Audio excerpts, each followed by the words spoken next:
वसा जनसेवेचा. किरकोळ वादाचे रूपांतर मोठ्या हिंसेत होऊन एका तरुणावर कुऱ्हाडीने वार करून गंभीर जखमी केल्याची धक्कादायक घटना 6 जून रोजी सकाळी 10:45 सुमारास वरवणी येथे घडली आहे.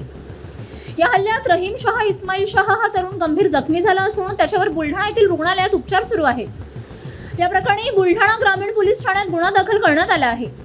फिर्यादी रफिक शाह नूर शाह राहणार वरवंड यांनी बुलढाणा ग्रामीण पोलीस ठाण्यात दिलेल्या रिपोर्टनुसार त्यांचा आतेभाऊ रहीम शाह इस्माईल शाह हा गावातील एका बांधकाम ठिकाणी मजूर म्हणून कामाला गेला होता.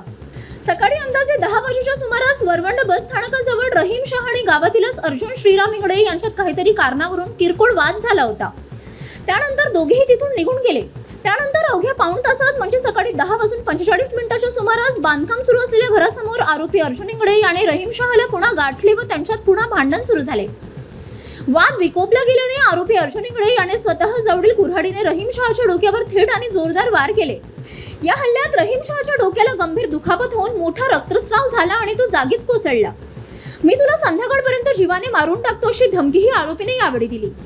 घटनेच्या वेळी उपस्थित असलेले सतीश संतोष बर्डे, सतीश सुधीर इंगडे, जगदीश नामदेव जेवघाले व उज्ज्वला मनोज खेडेकर यांनी प्रसंगवधान दाखवून तात्काळ मध्यस्थी केली आणि आरोपीच्या हातातील कुऱ्हाड काढून घेत त्याला पकडून ठेवले.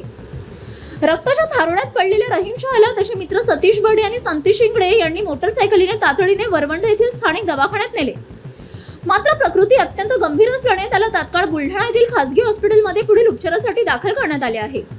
फिर्यादी रफिक शाह यांच्या तक्रारीवरून बुलढाणा ग्रामीण पोलिसांनी आरोपी अर्जुन श्रीराम इंगडे यांच्या विरुद्ध रितसर गुन्हा नोंदवून घेतला असून पुढील तपास पोलीस करत आहेत. भर दिवसा घडलेल्या या घटनेमुळे वरवंड परिसरात भीतीचे आणि तणावाचे वातावरण पसरले आहे. City news.